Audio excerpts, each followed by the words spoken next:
যিহেতু মাঘৰ বিহু আমি পোনপ্ৰথমে বনাম ভেলাঘৰ। তাৰ কাৰণে লাগিব বাঁহ আৰু মই এয়া কলৰ পাত আনিছোঁ। কলৰ পাত আনি অলৰেডি মই কাটি আছোঁ আৰু অলপ আনিছোঁ, লগাই দিওঁ। ভোগালী বিহু ভোগৰ উৎসৱ, তো সেইটো কাৰণে আমাৰ ইয়াতে কিবা কিবি অলপ দেখাই দিওঁ। আৰু এয়া হৈছে সৰু মাছ। আৰু এনেকৈ আমাৰ হৈ গ'ল ভেলাঘৰ। চাওক, এটা চাৰিওফালৰ অলপমান দেখাবলৈ চেষ্টা কৰোঁ। এয়া অলৰেডি আমাৰ হৈ গৈছে। আৰু গাইজ ফাইনেলি আমাৰ ভেলাঘৰটো হৈ গ'ল। তো যিয়ে নহওক আজিৰ ভিডিঅ'টো একদম শ্বৰ্ট আৰু একদম চিম্পুলভাৱে দেখাইছোঁ। আৰু আজিকালি ভিডিঅ'বোৰ এনেকুৱাই পাব, মানে ইমান বিশেষ মছলা নাজানো, একদম চিম্পুলভাৱে ৰাখিম। তো আৰু বাকী খালীৰ পাৰ্টটো দেখাইছোঁ, মানে বিহুৰ যোনদিনা জুই ধৰে। যিহেতু ভেলাঘৰ জ্বলাম সেইটো কাৰণে সোনকালে উঠিলোঁ আৰু ঠাণ্ডাত গা ধুব নোৱাৰি গৰম পানী কৰিলোঁ। আৰু এতিয়া গা ধুলোঁ, গা ধুই উঠি মই ৰেডি।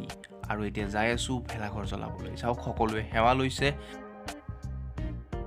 ভেলাঘৰটো জ্বলাই দিছোঁ। চাওক কি ধুনীয়াকৈ জ্বলিছে।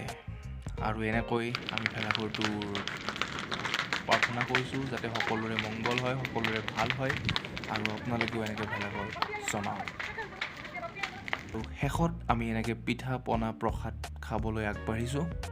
আৰু এনেকৈ আমি মাঘ বিহুটো এইবাৰ শেষ কৰিলোঁ, মানে ভেলাঘৰটো শেষ কৰিলোঁ। তো হেপী ভোগালী বিহু সকলোলৈ। পেৰি পেৰি খাওক, ভালে ভালে খাওক।